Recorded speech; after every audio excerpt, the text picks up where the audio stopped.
Le guide de l'auto, une présentation des huiles moteurs Total Énergie et par Anti-Rouille Métropolitain, recommandé par CAA Québec. Gabriel, je pense qu'il faut commencer l'émission aujourd'hui en rendant hommage à la voiture qui, je pense, a été la plus belle de l'histoire de Kia en ce qui me concerne. C'est la Stinger qui nous a quittés cette année, malheureusement, parce qu'elle n'a pas connu le succès escompté, mais je pense que c'était un symbole de voiture de performance, un symbole d'audace dans le design de la part de Kia, et ça va amener la marque à un autre niveau en ce qui me concerne. Et je pense que la remplaçante, en quelque sorte, de la Stinger, on peut la considérer comme le V6, et particulièrement cette version GT qu'on met à l'essai cette semaine, qui est de loin la voiture la plus performante jamais commercialisée par Kia. Je pense qu'avant de parler de l'EV6, parlons un peu des véhicules électriques chez Kia, parce qu'il y en a plusieurs. Là. Il y en a plusieurs, effectivement. On a la Kia Niro électrique. Bon, on sait aussi qu'il y a la Soul électrique qui vient de nous quitter. Ouais. Il y a évidemment le V9, un VUS électrique à 3 rangées de sièges. Il y a le EV5 qui s'en vient, donc une coche en dessous du EV6. Donc, on sent vraiment que du côté des marques coréennes comme Kia, cette transition vers la mobilité électrique est vraiment bien enclenchée. Oh oui, les Coréens, on le vent dans les voiles en ce qui concerne les véhicules électriques, mais chez Kia, on est aux prises avec un sérieux problème d'inventaire. Bon, c'est vrai pour la quasi-totalité des modèles qu'on propose chez Kia en ce moment, peut-être mis à part la Forte, qui est dans un segment en déclin. Mais si tu veux un VUS chez Kia, si tu veux une voiture électrique, il faut s'armer de patience. Les concessionnaires sont vides et malheureusement, on peine à aller chercher un minimum d'inventaire. On se bat contre les Américains. C'est une réalité à laquelle il faut faire face en ce moment. Donc, le temps d'attente pour une EV6, c'est un problème qu'il faudra régler clairement. Là. Il faudra effectivement régler ça, mais ce que je trouve intéressant dans le cas de Kia, c'est qu'ils ont décidé de pousser un peu la note, justement avec cette nouvelle version GT qui, comme tu le disais, est peut-être l'héritière spirituelle de la Stinger, justement avec ses performances qui sont vraiment à couper le souffle. On parle ici d'une puissance de 576 chevaux, 545 livres-pieds de couple. En fait, on vient presque se demander si c'est pas un peu trop pour ce genre de véhicule-là, mais une chose est certaine, c'est techniquement possible et c'est la raison pour laquelle les gens de Kia ont décidé d'y aller avec ce modèle. Un mot peut-être pour ce qui est du design de ce véhicule-là, qui est véritablement très accrocheur. Bon, évidemment, on sait que le V6, ça partage son architecture avec la Hyundai Ioniq 5, aussi avec le Genesis GV60. Mais côté style, on va dans une toute autre direction chez Kia. Aimes-tu le vert fluo, toi? Des étriers de frein. En fait, ce que je trouve intéressant, c'est que c'est une couleur, comme on le sait, qui est emblématique pour les étriers de frein chez Porsche. Alors, de ce côté-là, c'est peut-être un clin d'œil, justement, au fait que ce véhicule-là est capable de performances qui vont être voisines de celles peut-être d'une Porsche Taycan ou certainement, évidemment, des Tesla. Donc, des modèles concurrents de haute performance, mais aussi peut-être souligner le fait qu'avec ce véhicule-là, on s'attaque même à des super sportives à moteur à essence. Oh oui, absolument. Mais on peut mentionner que le véhicule rival direct de l'EV6 GT, c'est le Ford Mustang Mach-E GT Performance, qui joue carrément dans le même territoire, qui est même un peu plus cher que ce qu'on a ici. Ford a voulu prouver le niveau de performance avec son Mustang, parce qu'on ne peut pas dire ça. Ça n'a rien d'une voiture, mais dans ce cas-ci, on vient rivaliser avec des produits comme celui-là, le Tesla Model Y Performance également, à voir si c'est plus efficace. Bien, c'est ce qu'on va regarder aujourd'hui.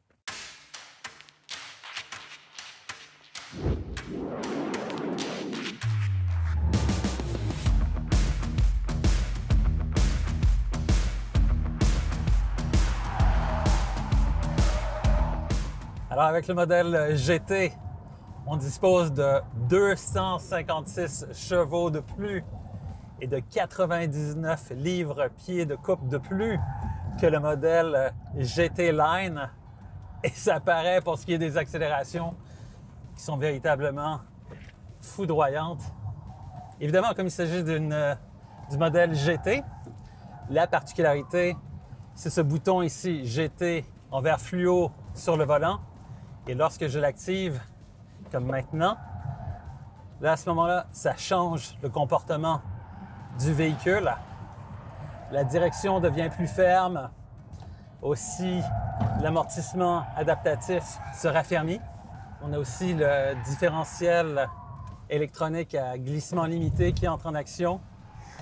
Et ça change du tout au tout le comportement de ce véhicule pour lui donner des performances qui sont très toniques. Maintenant, vous entendez peut-être beaucoup les pneus crier. un peu, que ce soit au freinage ou dans les virages, comme ici. Et ça, évidemment, c'est le résultat de la masse qui est très, très élevée sur ce véhicule. 2175 kg. Et donc, ça vient un peu tempérer les ardeurs pour ce qui est de la vitesse de passage en virage. Ce qui est fascinant aussi de ce véhicule, c'est de savoir qu'à pleine charge, les moteurs électriques tournent jusqu'à 21 000 tours minute. C'est vraiment exceptionnel. Peut-être un mot aussi pour souligner l'efficacité du freinage. Évidemment, ce véhicule, même s'il est très lourd, a quand même des disques de frein de très, très grand diamètre, surtout à l'avant. Et on les exploite au maximum aujourd'hui sur ce circuit très serré, très sinueux, qui est celui de Mécaglisse. Alors évidemment, à cette vitesse et à ce rythme, il y a de fortes chances que les disques de frein vont faiblir éventuellement, mais pour un usage au quotidien, je vois vraiment pas de problème. Un accident est-il inscrit au dossier du conducteur s'il n'est pas responsable? Tous les sinistres des 6 dernières années pour lesquels une indemnité est payée sont enregistrés au fichier central des sinistres automobiles. Ils sont inscrits dans les dossiers des conducteurs impliqués, qu'ils soient responsables ou non. Le dossier précise toutefois le degré de responsabilité des conducteurs.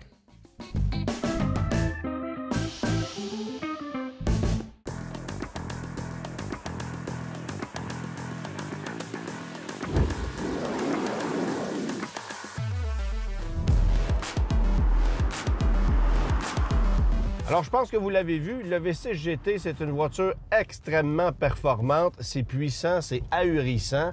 Maintenant, Gabriel a eu beaucoup de plaisir sur la piste, mais l'impact sur la consommation énergétique a été très grand.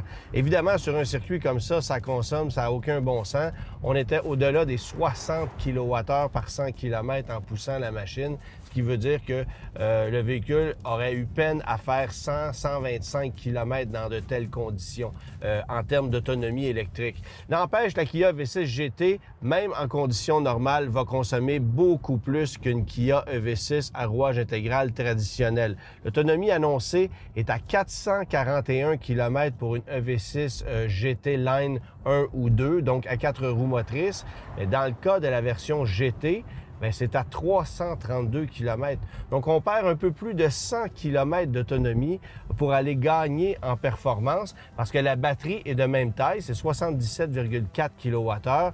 C'est un véhicule qui va consommer sur papier, évidemment, 23,3 kWh par 100 km, mais dans des conditions idéales. Ce qui veut dire qu'à 332 km d'autonomie annoncée par le constructeur en de belles conditions, il faut s'attendre à une autonomie maximale d'à peu près 225 km durant l'hiver. C'est pas beaucoup. Il y a énormément de compromis à faire en termes d'autonomie pour aller chercher ce niveau de performance-là. Et dans les faits, outre la puissance, évidemment la puissance de freinage qu'on va retrouver sur ce véhicule-ci et des suspensions qui sont plus fermes, parce que ça aussi, on le sent au quotidien, c'est moins confortable qu'une Kia EV6 traditionnelle, bien, vous avez essentiellement la même voiture en termes d'équipement qu'une Kia EV6 GT Line 2. À la seule différence que les sièges sont différents à bord du véhicule.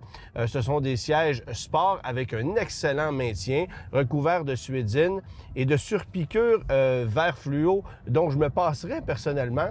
Mais ces sièges-là ont cet avantage d'offrir beaucoup plus de maintien que les sièges traditionnels qui, eux, sont recouverts de cuir. Maintenant, je veux revenir sur le niveau de confort de l'EV6 GT parce que vous aurez compris qu'avec des pneus de 21 pouces, une suspension plus ferme et un poids qui est supérieur à toutes les autres versions de l'EV6, le confort en prend pour son rhume. C'est une voiture qui cogne dur au quotidien sur les routes du Québec. C'est pas nécessairement confortable. Alors, c'est passablement plus ferme qu'une EV6 GT Line 2 et je vous dirais que c'est un autre impact négatif sur le comportement général de ce véhicule-là, un autre compromis à faire du moins si vous achetez ce véhicule-là dans le contexte d'un véhicule quotidien. Et je connais pas grand monde qui va se procurer une EV6 GT pour le seul plaisir de faire du circuit ou uniquement pour une question de performance, parce que ça demeure un véhicule polyvalent qu'on se procure d'abord et avant tout pour une utilisation quotidienne.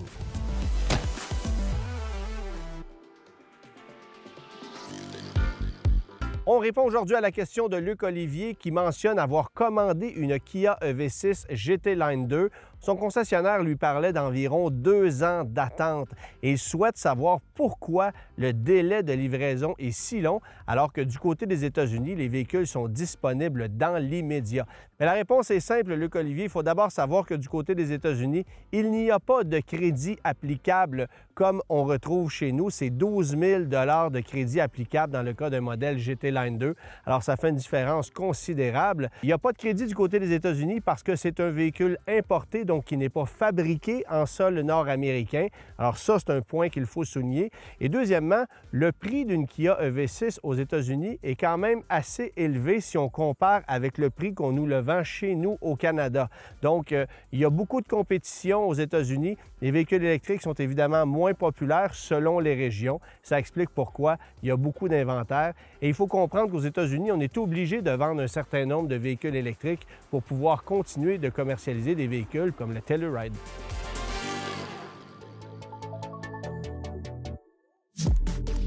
Mathieu, qu'est-ce que tu trouves intéressant sur le plan technologique qu'on retrouve dans cette Kia EV6, considérant que c'est une technologie qu'on a vue ailleurs dans d'autres produits Hyundai Kia? Là? Bien, moi, je vais commencer par la technologie qu'il n'y a pas dans cette voiture.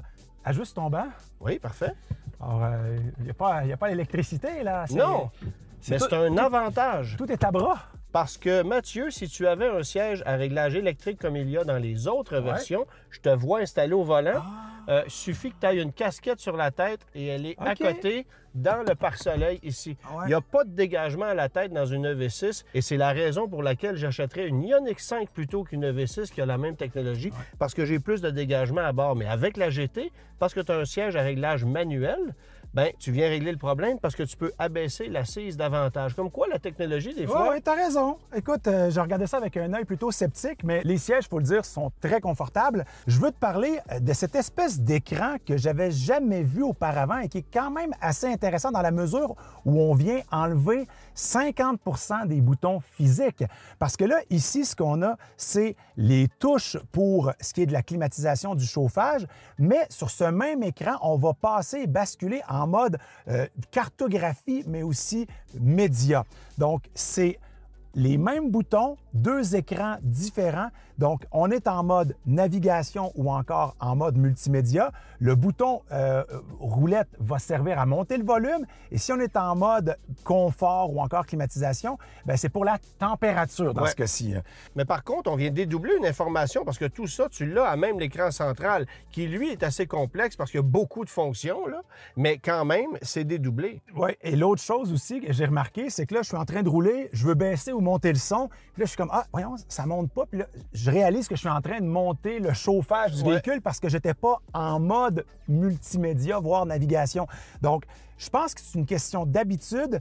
Je trouve que l'idée est bonne. Pour ce qui est de l'exécution, des fois, c'est pas toujours aussi efficace que j'aurais aimé que ce le soit. Mais j'ai l'impression qu'on va tranquillement, pas vite, arriver à bonifier ce genre de système-là.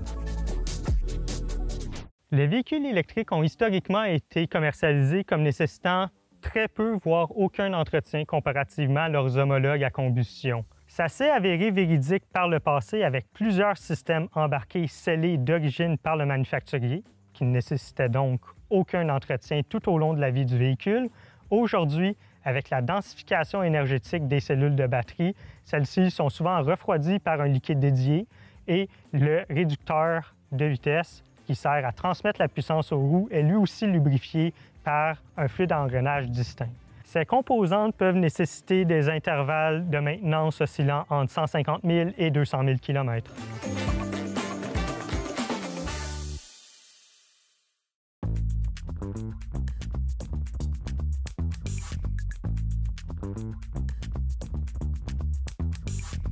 Il fut une époque, Hugo, où avoir des outils à la maison, ça nécessitait de posséder un compresseur parce que c'était des outils à air. Mais là, des outils à batterie prennent de plus en plus d'espace. Oui, les outils à batterie sont de plus en plus puissants. On n'a pas besoin d'acheter un compresseur, des boyaux, des coupleurs et ainsi de suite. Donc, les gens vont de plus en plus vers les outils à batterie. Par exemple, on a une clé à choc qui est plus puissante à batterie que pneumatique. Donc, c'est plus un problème, la force. En plus, il y a toujours de nouveaux outils qui arrivent. Exemple, un ratchet, on peut l'avoir en 10 modèles différents. Longueur, grosseur, force, et ainsi de suite. On a même une polisseuse Ouais. de petit diamètre pour faire des petits travaux. OK. Maintenant, les batteries de ça, est-ce que c'est résistant? Parce que c'était le principal problème dans le passé, là. Oui, les batteries sont de plus en plus résistantes. En plus, ils ont différentes forces selon l'outil qu'on utilise. Si on utilise une clé à choc ou une scie à chaîne, on n'aura pas la même batterie. Le temps de recharge aussi s'améliore beaucoup. Ah oui? Selon la force de la batterie, on est entre 30 minutes et 60 minutes de charge. Donc, lorsqu'on utilise une batterie, on n'a pas le temps de la décharger que l'autre est prête. Dirais-tu que ce genre d'outil-là coûte moins cher que des outils pneumatiques? Si on compte l'achat du compresseur, les boyaux et tout, oui, ça devient moins cher. Et c'est de plus en plus fiable. Oui, de plus en plus fiable. Et les gens qui ont des unités mobiles, qui vont sur la route réparer des véhicules, des camions lourds, adorent ça. On n'a pas besoin de faire fonctionner le compresseur dans l'unité de service. Merci, Hugo.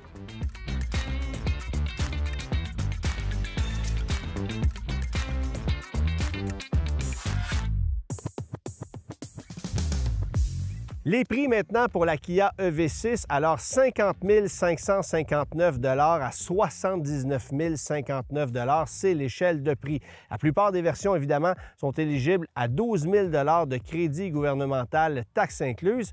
Malheureusement, à l'exception de la version GT, parce que son prix dépasse le seuil d'éligibilité, tant provincial que fédéral. Alors, on le sait, la version la plus populaire de toutes les Kia EV6, c'est la version GT Line 2, qui commande un prix quand même considérable de 68 059 mais qui, en appliquant les crédits gouvernementaux, voit sa facture abaisser à un peu plus de 57 000 En réalité, l'échelle de prix véritable pour les modèles éligibles aux crédits gouvernementaux, c'est 40 122 à 57 622 Ça, c'est le prix de la version GT Line 2.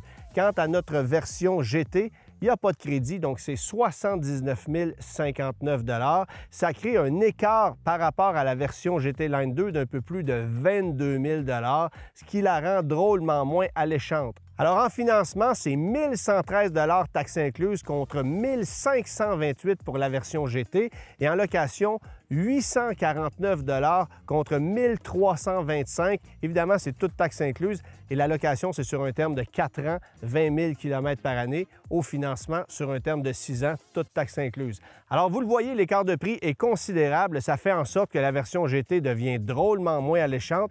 Et c'est drôle, mais c'est celle que vous serez capable d'obtenir le plus rapidement chez votre concessionnaire.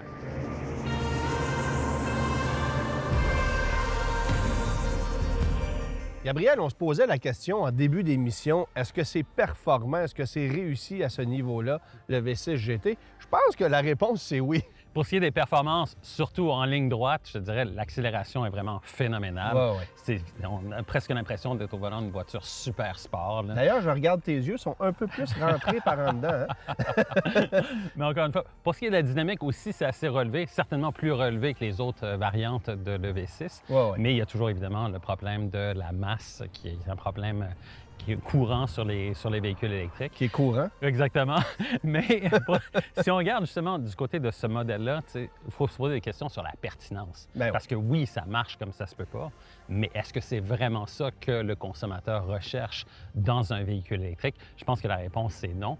D'ailleurs, il y a une des versions de l'EV6 qui se vend nettement mieux que les autres. Oui, bien, si tu regardes la gamme EV6 et tu pars au sommet, juste en dessous de la GT, il y a la GT Line 2, GT Line 1, après ça, il y a d'autres versions. Et le modèle GT Line 2 est de loin le plus vendu, ainsi de suite jusqu'en bas, parce que le modèle de base, c'est le moins vendu. Évidemment, si on fait fi de la version GT, parce qu'en ce moment, si vous voulez avoir une Kia EV6 et vous voulez une livraison immédiate, c'est ce modèle-là qui est disponible chez les concessionnaires.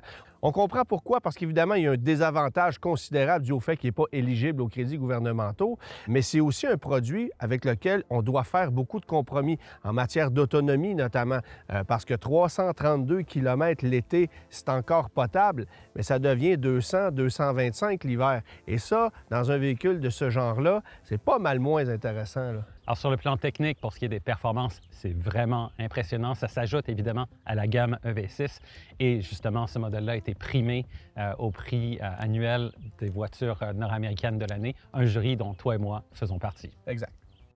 Cette émission vous a été présentée par votre quincaillier Patrick Morin et par les huiles moteurs Total Énergie.